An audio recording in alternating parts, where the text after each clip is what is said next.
past 13 summers, the nation's best comics and rising stars have gathered on Nantucket.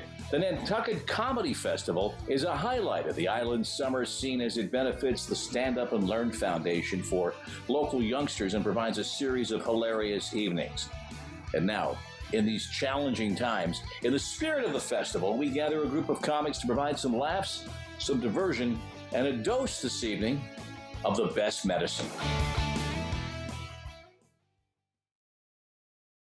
That Vietnam story. Kevin's sticking up for one percenters, and I'm sticking up Stand for by. Stand by. Oh. And here we are. As we leave the show we were just doing and now do the show we hope to present to you this evening, The Best Medicine. And welcome. I'm Bob Lee, and we have another array in our second edition, our weekly expedition, the things that we hopefully can laugh about at a time we certainly can use it. Let's meet tonight's contestants. He is a comedian. He is a playwright. He is the voice of the Sacramento Airport, Jack Gallagher. Hey, Jack. Hello. His Emmys are close within touch if we need to have bragging rights. Show an Emmy, Jack. I'm going to sell them too. They're for sale. Oh, you'll get a nasty note from the Academy if you do it. A native of Nantucket and the hardest working comedian in his own living room. Say hello once again to Brian Glowacki. Hey, Brian. What's up, everybody? Psyched to be here. But coming to us from the mainland because he's a man working in exile, right? Yeah, they won't let me home. Gee, why could that be? Yeah, that's cool. And Glowacki can't go home. How can I go over there? And from Showtime's Funny Women of a Certain Age, Carrie Louise. Hi, Carrie. Hey, thanks for having me. All right. If the background looks familiar, we'll get into that later. And the executive director of the Nantucket Comedy Festival, and fresh from playing the Scallop Lounge on the high-speed ferry, Kevin Flynn. Hey, how are you? Scallop Lounge. Who books that? I don't know. Dr. Vinny Bombas, for all I know. Someone. Carrie. Thought we lost Carrie already. Well, my husband ruined my backdrop. I had a nice curtain, and then he came through the curtain and didn't fold it, close it. No sense of style on his part, huh?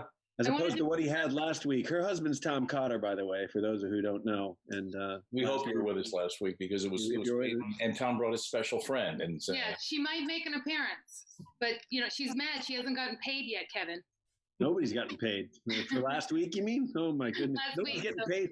350 million people aren't getting paid. I know. So here we are, deep in quarantine from all across the fruited plain. What have we learned? What has anyone learned about life in confined quarters, reduced to those four walls and some furtive trips and staying healthy? I've learned anything important? I've learned I'm old. I was watching something on the news, and there was this feel-good story about neighbors helping neighbors, and this guy got groceries for his elderly neighbor, and they're cleaning the yard. And I said to my wife, we need to be doing that kind of thing. And then I realized that we're the oldest people on the street. Jack Gallagher needs help. I learned a lot of sign language because I'm so captivated by the people signing during the news reports. So I know a little sign language, but the sad news is if there's an emergency, I wouldn't know what to do. So what signs do you know? Beautiful boy, girl. Oh. I love you. Wow. Wow, I've never heard wash that. Hands. I think this is wash hands. I'm not sure. I hope so. What else would it be? What else would you do that? I'm done with you. No. I'm done with you, I think. I could be the evil, emperor. There was one press conference with the governor of Florida, and Lord knows he's provided such stellar leadership down here.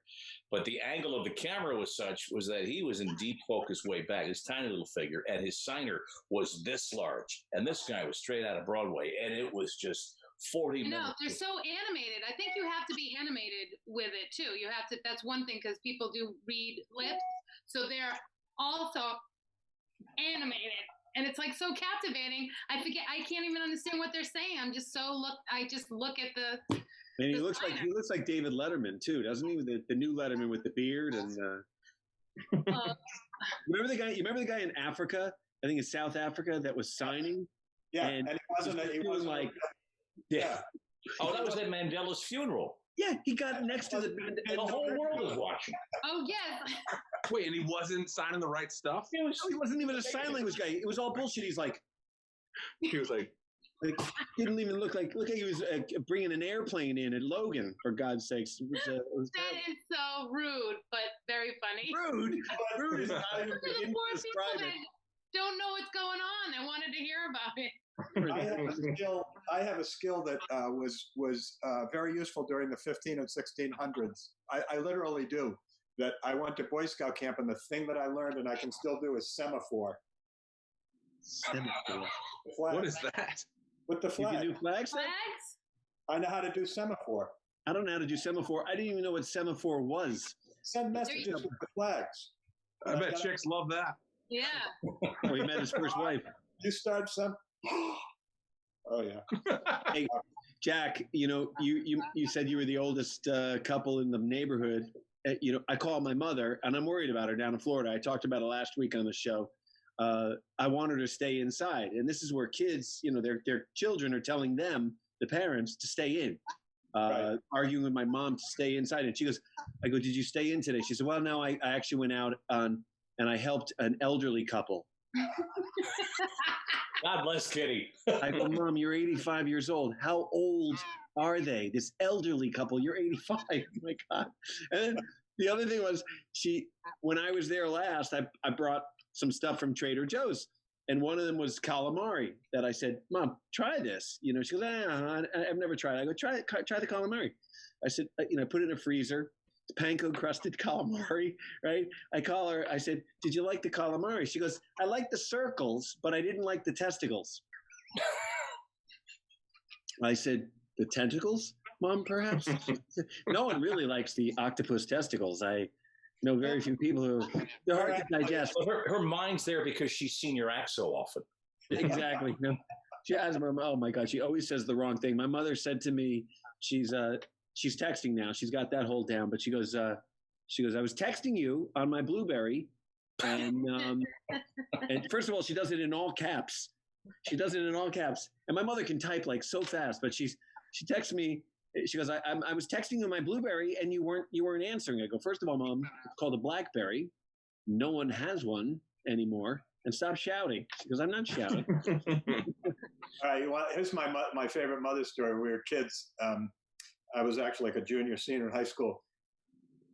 This is how much my mother didn't know about drugs. We're in the car. A friend of mine, Kim, is in the back seat. She's driving us somewhere, and my mother says, "What are you boys?" True story. "What are you boys going to do this weekend?" And my friend Kim says, "Well, Mrs. Gallagher, we're going to buy a nickel bag of pot, and we're going to get high all weekend." And my mother said, "That's how they get you. They charge you a nickel, and when they hook you, they raise the price to a quarter." You're kidding me. Oh, Mom, please.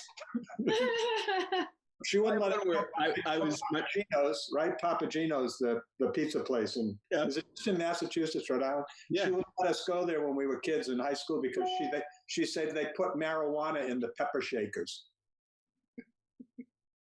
I gotta go. I'm going to Papagino's. Well, anything goes in Massachusetts. I'm from Connecticut. I'm in the shower. My friends are picking me up. They show up early. I look out the window. I'm like just coming out with my towel. I look up. I see my friends coming in. I'm like, "Oh, all right." So I'm kind of hustling. My dad's downstairs, and all my buddies love my father. So they all come running in. And, they're going to talk to my dad. And I'm in the house. I'm toweling off and everything. All of a sudden, I smell marijuana, and I'm like, "Oh my God." These guys were getting stoned in the car. They came in, the smell now, it's so pungent. I walk in, I'm like, I get dressed really quick. I run down there with wet hair. I come around the corner. I see my father going like this. He goes, "I don't feel anything. I don't feel anything." He's getting stoned with my buddies. They're like, "Well, you got to wait a couple minutes, Mr. Flynn. Wait a couple minutes." He goes, "Yeah, I don't feel anything." He's holding it in. He's holding it right. I'm like, holy. Oh, my God. My mom's 75 years old, right? And she keeps saying, "When it's legal, I'm going to try it. I'm going to try pot. That's going to be my bucket list. I'm going to try pot." She keeps testing us, keeps saying that she's going to do it one of these days. So in Massachusetts, it's legal. And we're like, "Are you going to do it? Are you going to try it?"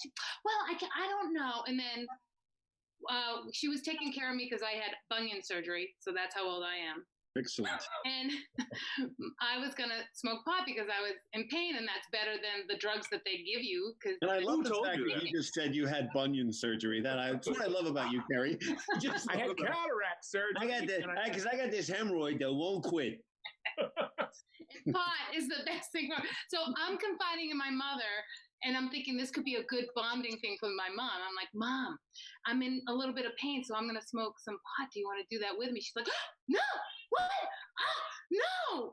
I'm like, why? You said it was on your bucket list. And she doesn't know I smoke pot. I was kind of bonding with her and just telling her that I'm going to do this. And so now I went on a limb to tell, and now I told her I'm smoking pot, and we were going to smoke pot together.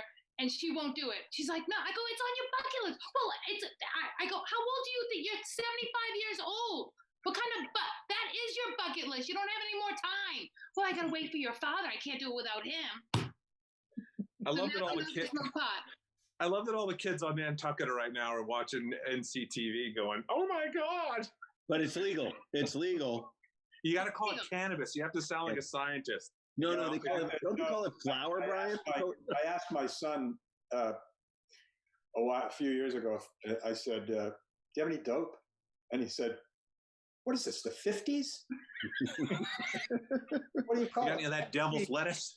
It's weed, Dad. So now I call it weed, and he says, "No, it's not weed anymore. It's flower now." Okay, just flower. Yeah, bake a pie with that. See how you wind up. I'm driving up Duval Street a couple of days ago in Key West, and everything is closed. I mean, this is a tourist-based economy. They've closed the island. They've closed the Keys. All of these restaurants are shuttered. Nothing is open. The streets are empty. The one store is open, the pot dispensary, on a Sunday morning, wide open. And they're busy. They're open here. They're open in California. It's essential business. I was telling Kevin earlier, I'm looking for a delivery place. I don't want to go into my regular dispensary, so they'll deliver it. Are you in Sacramento? It's all essential business thing. I know that was Gavin's doing. It's like a drugstore. People need it to feel better.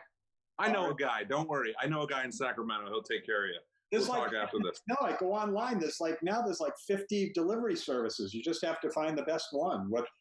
I'm looking for specific things, so they have. Well, it's interesting to think that this country's been in an opioid crisis, right?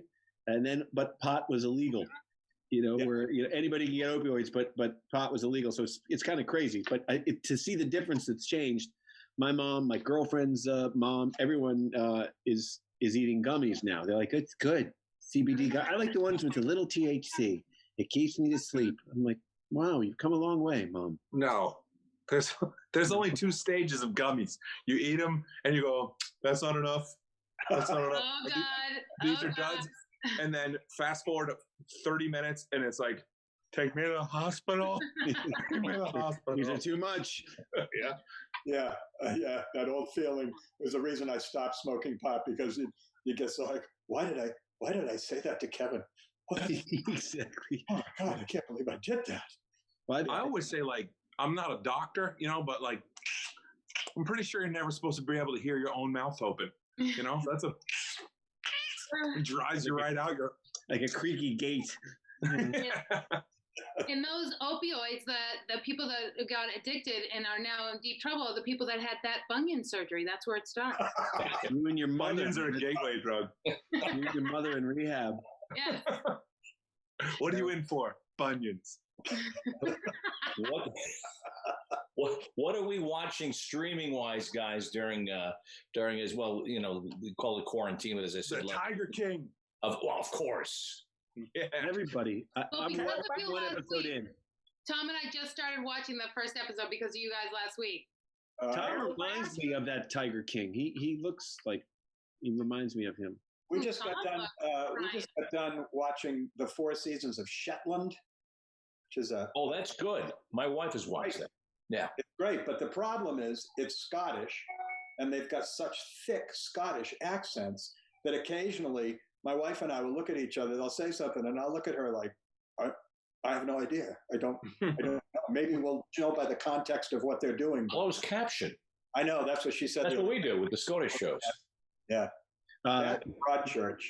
Bob, you'll know this. Oh, Broadchurch. Yeah. I watched that one. But Bob, when I would work with at ESPN with with Craig Burley and Stevie Nicol. They're both Scottish. That's a foreign language. Now, I could talk to each one of them individually, but when they talk to each other, I couldn't understand a word.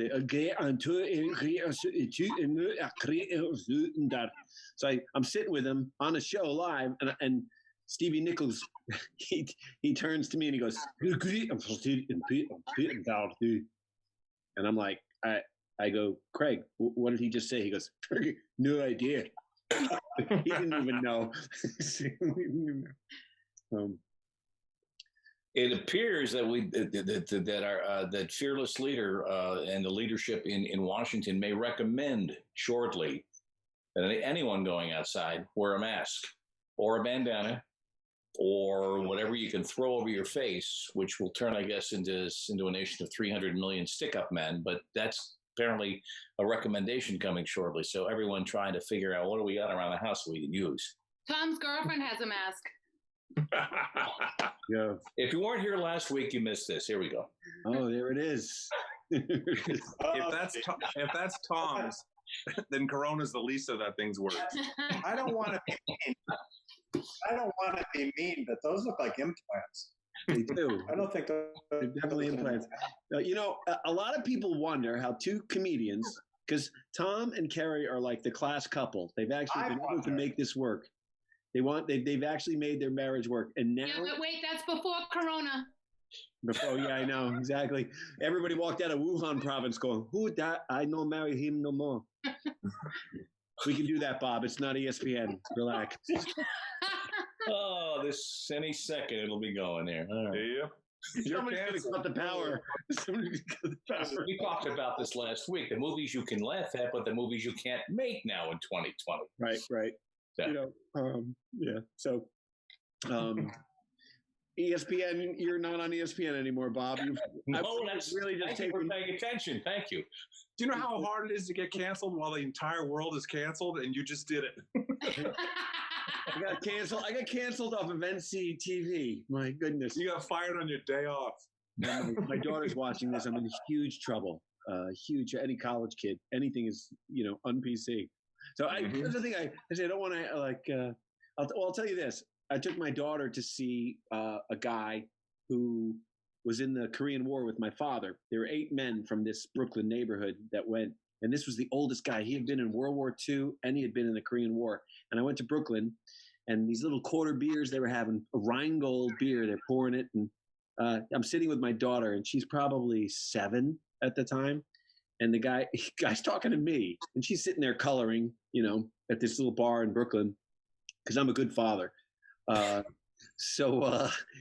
guy, he's got the hat on sideways. It's the World War II, fighting vessel he was on, the whole thing. And, God bless the man, so he's talking, but he's old. He's an old timer. And he goes, we were a good bunch of guys. We were a good group of guys. We all went down and enlisted. It was mostly mix. We were mostly mix. A couple Guineas, few Jews. We went off and fought the Gooks and Chinks. I'm like, I don't think he's left anybody out. I turned, my daughter's like, what was he talking about? I go, nothing. Don't tell your mother, please. Oh my God. She goes, that didn't sound right. I go, the man's a hero, honey. We're going to let him get away with some stuff. I remember my grandfather actually said he was a nice Oriental gentleman. He was a nice Oriental gentleman. I said, you can't say that, Grandpa. You can't, really? Right? Oriental. He goes, why can't you say Oriental? I go, I don't know, but is there a list somewhere that we can get? There is. Updated? Yeah, there is. I'll send it to you later, Brian. Yeah, it's changing every day. First time my father came to California, we were out at a restaurant eating, and this New England guy, grew up in Rhode Island, lived in Massachusetts, comes to California for the first time. We're eating dinner, and he looks around, and at this volume, he says, Jesus, a lot of Chinamen in here. Oh, my Lord. Dad, they're Asians. Yeah, there's a shitload of them. How things have changed. Well, we talked about this last week, and we got some fresh perspectives on this. I mean, just as people who go out and try and write routines and test, you hear people in your line of work talk about the cancel culture, the PC police, And how do you? And it may not, specifically apply to all the material you guys do, but you certainly work in that world. How do you try out new stuff? How do you push the envelope? Or is there now a new found inbred sense of I can't go there? I'm not even going to try it. Don't say inbred around Brian. Yeah, I was raised in the junkyard. Islander, right? Yeah. I just this Corona thing has made me realize why I got into this in the first place, and it's not to piss people off. It's like I was like, oh wait, I actually want to cheer people up. Right. So now, if we ever get to go back, I don't want people to leave all angry. I've never been that dude, anyways. But I don't want to be that like, oh, let's see how many people I can walk out of this place. So I don't tiptoe, anyways. I want them to have fun. Jack, I'm sorry. No, I was going to say to Jack that we know Bobby Slayton, and Bobby Slayton, I've worked with him. He enjoys walking people, like so offensive that he kind of likes that people get up and walk out. And I'm kind of like, I don't want anybody to walk out of my show. It's the same thing. Yeah. This story might be apocryphal, but he was working Punchline in Sacramento here. And he was on some woman just bang, bang, bang, bang. Her boyfriend's getting pissed. Bang, bang, bang. And he leaves. Comes back 6-8 months later. Friend is there. Stands up and sucker punches him. Guy waited like 6 months. 6 months. The Italians say that revenge is served best cold, and I think that's 6 to 8 months will do it. Yeah, well, that's pretty. Those I think with that kind of thing, generally, Jack, you're lagging for some reason. Are you guys all getting that, Jack? He's on the dial-up. Jack's got the dial-up AOL. On your fax machine? It's Sacramento. It's Sacramento. Tell the missus to hang up. You're trying to internet. Yeah, tell us to get off Netflix. Run on the phone, Mark. I think there's one Netflix account. Who's the original family that has Netflix, and we all just jump on it? Right. Patient zero. Patient zero, yeah. Person zero. Bureau zero, yeah. I think most comedians don't want people to walk out of their act. There's only few and far between where people get off on, like, insulting people and stuff like that. That's why I get so upset when people don't really listen to the joke and they get on their high horse before and get offended before they actually listen to the joke. Like if you say black, they get all offended. It's like, I'm talking about a black crayon. So shut up. Like they don't fully listen to the joke. And that's when I get so upset, when they just leave abruptly, and they think that we're out to get them. We're comedians. We're out to make people laugh. Like Brian said, that's what we want to do. We want to have fun. I had a lady just one time stand up and just looks at the stage. She stands up and just goes, "Yeah, no," and walk out. No, I was like 2 jokes in. She just goes, "Yeah, no." I did a show once, and I was a new comic. Yeah, I was standing on stage. It was the first time I had to do an hour because the headliner didn't show up. So I'm up there just trying to juggle, shoot bottle rockets out of my butt, whatever I could do to just kind of keep people engaged. And the one guy, this old timer, is sort of sitting, old timer. He probably was, probably 65 at that time. It was an old timer for me. I'm 24. And I remember he just kept talking to this woman and he wouldn't stop. And I go, hey, come on, man. Because I was doing pretty well. I was feeling pretty good. So he's like, I will come up there and kick your ass. And I'm like, all right, well, listen, I'm just talking to you. I just want you to, if you want to talk to her, why don't you go outside or go, don't tell me what to do. I was in the war. And I'm like, all right, the whole thing. So after the show, I'm feeling pretty good. I got a good response. I had done my first hour ever. I'm going to write this down, Dear Diary. And I walk around to the back to the stage, and we can't even say stage or back room because these rooms that you work in outside of Boston are like, the pub that you're just like up in the middle of nowhere in the corner. And the guy who owns the place comes up to me and goes, hey, here's your money. You got to leave. I go, why? He goes, that guy wants to kick your ass. I go, oh, well, get him out of here. He goes, I can't. I go, why not? He goes, it's my dad. I'm like, oh, it's your dad. Yeah. And he goes, yeah. And he owns the place. So I'm sorry. I'm going to take him. We lost Jack. What happened? Think the NSA spirited him away. Oh, I guess they'll reconnect. I hope he didn't like my story. Yeah. I was I was on Staten Island last year at a massive dinner. Teddy Atlas, the boxing trainer, the guy who Will Fireman. exactly, who first worked with Tyson years ago and does great stuff for charity. And there are 1,200 people in this room in Staten Island, and you've got to have a reason to want to get 1,200 people together in Staten Island, and you do about 2 weeks before Christmas. And half the people are police, and half the people are made guys.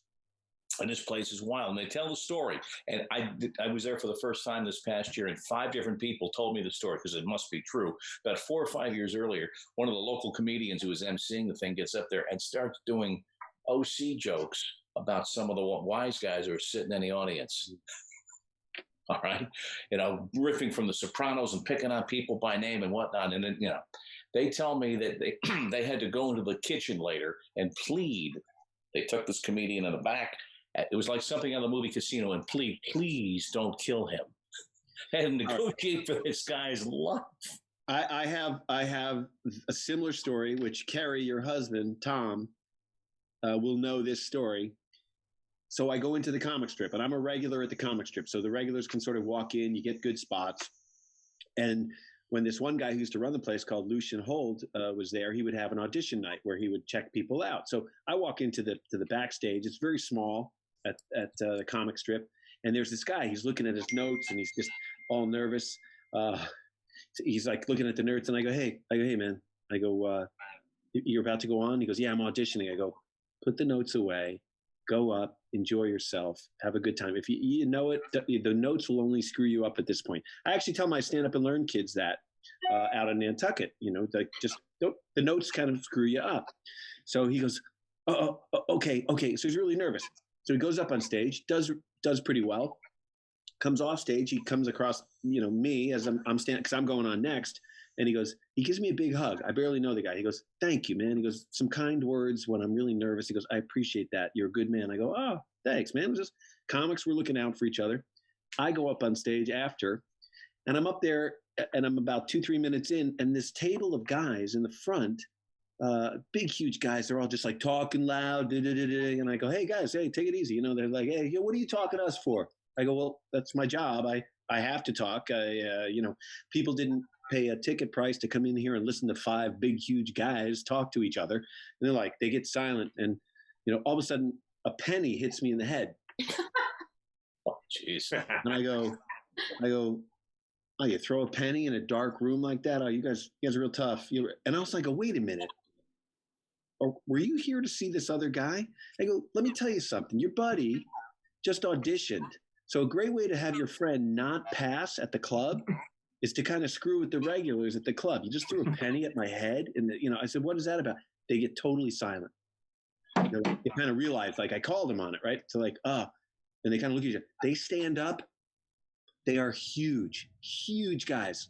One guy's wearing like the Capizios and the white pants. And it's like, and I'm like, I look at them. They all walk out. And, this is a line that I always use. Like if someone gets thrown out or whatever, or they're big and, 5 guys walk out, and I go, folks, I'm glad they're leaving because I was this far from kicking their ass. And everybody laughs. And all of a sudden, one of the biggest guys opens up the door, looks back in the comic strip, Kerry, right?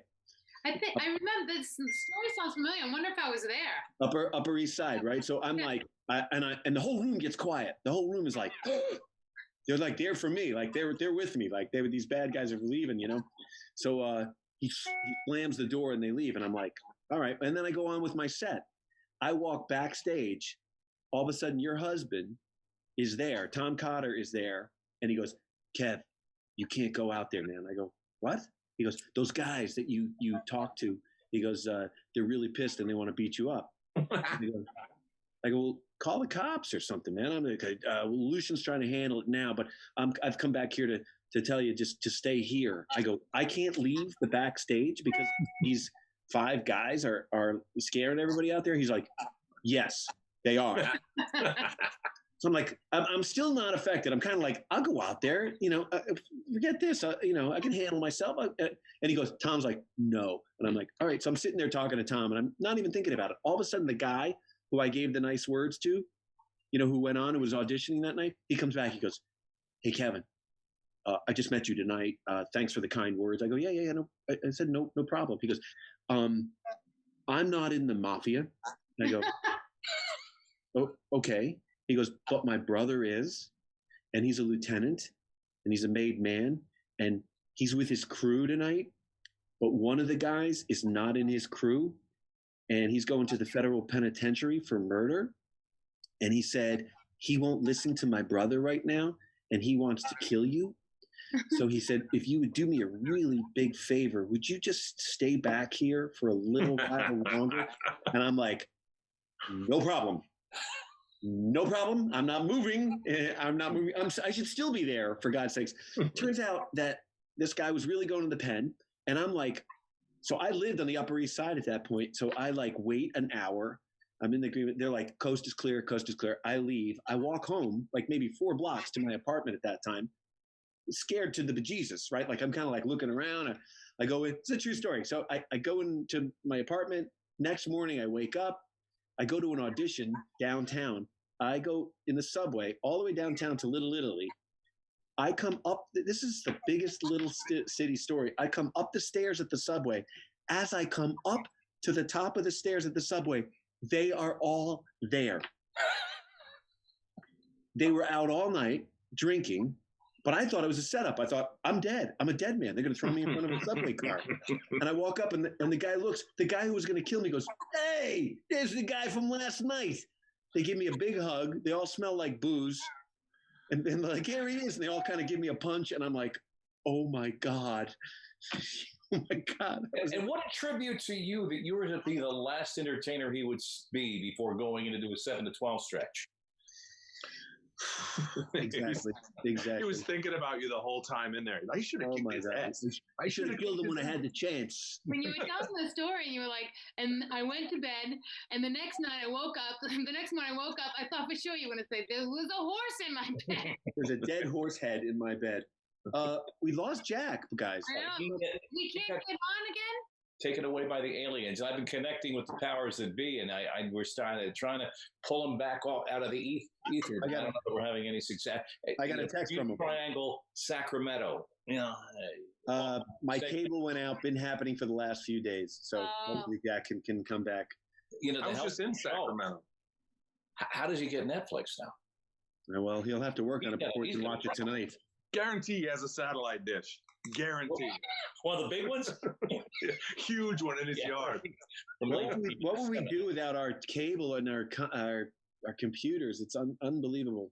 Is anybody else loving this slowdown right now? I'm enjoying my life. I'm like, dude, do you guys know that I have a kid? I didn't even realize. And my wife has 2 of her own. They all live in this house. How old is your kid? I love it. I'm loving this slowdown. Right. Yeah. How old is your kid? My baby is 7 months old. Oh, that's great. Wow. Yeah, Brian, was she born on Nantucket? I didn't get my way, man.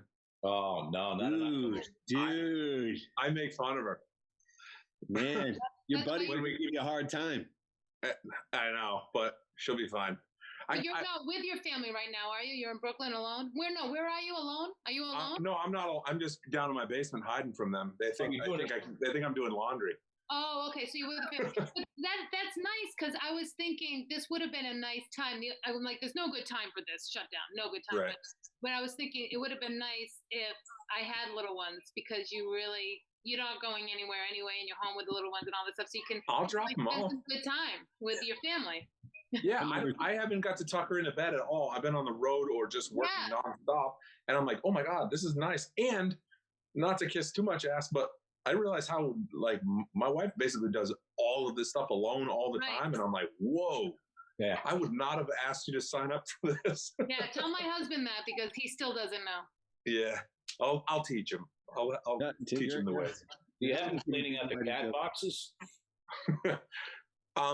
Kerry, I met one of your boys this summer when I was with Kevin on the vineyard. I've been telling the story ever since. He was probably 9 years old. Was the first kid I've met in forever that looked me in the face and shook my hand and was like, nice to meet you, and had manners and stuff. And I was like, how do 2 comedians have a decent human being for a kid? They have 3. They actually have 3 decent kids. I only met that little one. That little one, he's getting my vote. He's like a little. I work my ass off. Little promotion. Me, mommy. Yeah. Well, it's working. My ass off to make sure.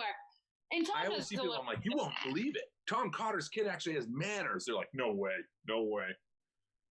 It's hard. DNA testing. Hard work. It's hard work, but Well, I'm going to announce on air that I'm having an affair with my Peloton instructor. No one knows about it, including her. But I was heartbroken, Brian, because you just mentioned the Vineyard. I'm doing a class, and her name's Emma Lovejoy. Of course it is. Which is my middle name. And I said to her, I didn't say to her, but I'm like, obviously she's talking. She's like, yeah, I grew up on the Vineyard. And I'm like, that just broke the whole thing. I had to break up. yeah. Again, not that she knew, but The other day we had 5 cases on Nantucket, and the Vineyard had 3. I said, do we have to beat you guys in everything? What are you guys doing to exercise during the coronavirus thing here? I got my Peloton bike and running the dog around a little bit, but that's it. What does it look like I'm doing exercise, Kevin? Now, Brian, you used to be a lot bigger, right? Down to the basement, up to the kitchen, down to the basement. Yeah. Yeah. Actually, we go on walks every day. Now, I'm living better now than I was. Right. We Well, go for comics don't live walks. well. I mean, No. you're on the road all the time. It's My terrible. dog hates me. It's like, another goddamn walk? Are you kidding me? This sucks. You guys see that little? I mean, first of all, yes. people have too much time on their hands because everybody's Black lab. running all these Yeah. texts that are just unbelievable.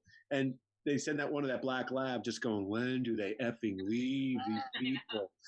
They just I know. constantly. That was a funny TikTok. I think it was a TikTok. So There was yeah. another funny one going around. They're like, A, you can stay at home with your family for a couple of days, and B.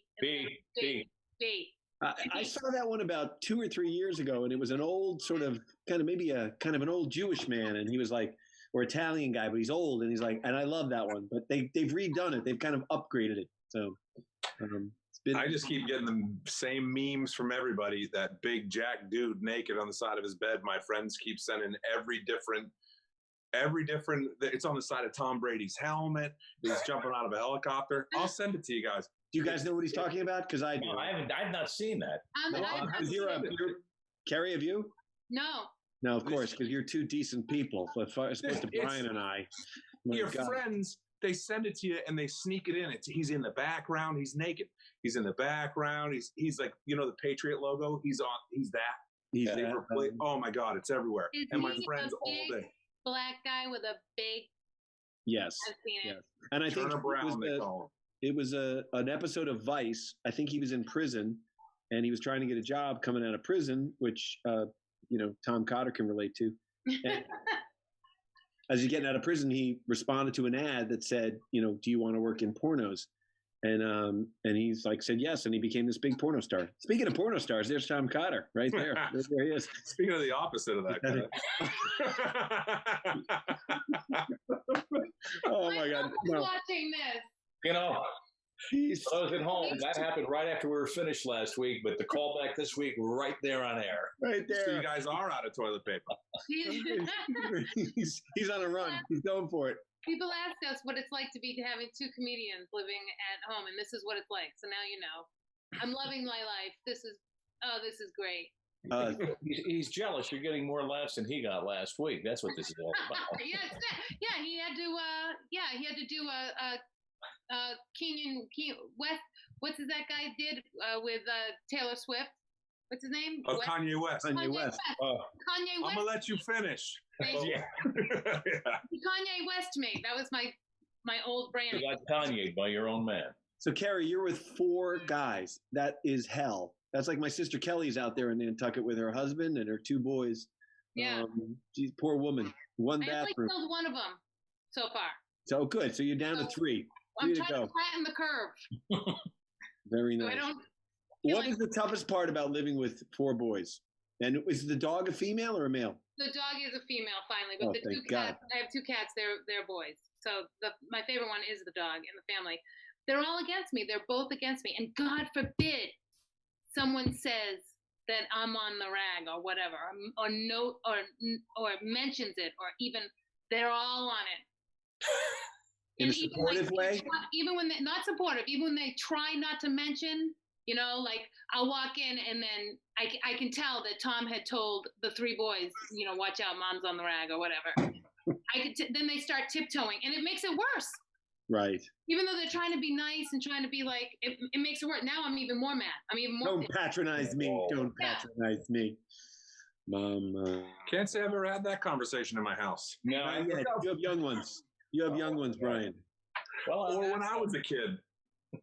Yeah, well. You have a little girl, right? I have a baby girl and a 12-year-old stepdaughter. That's why I'm hiding. So wait till they're all on the same flow. Cycle. At the same time, your life is going to be miserable.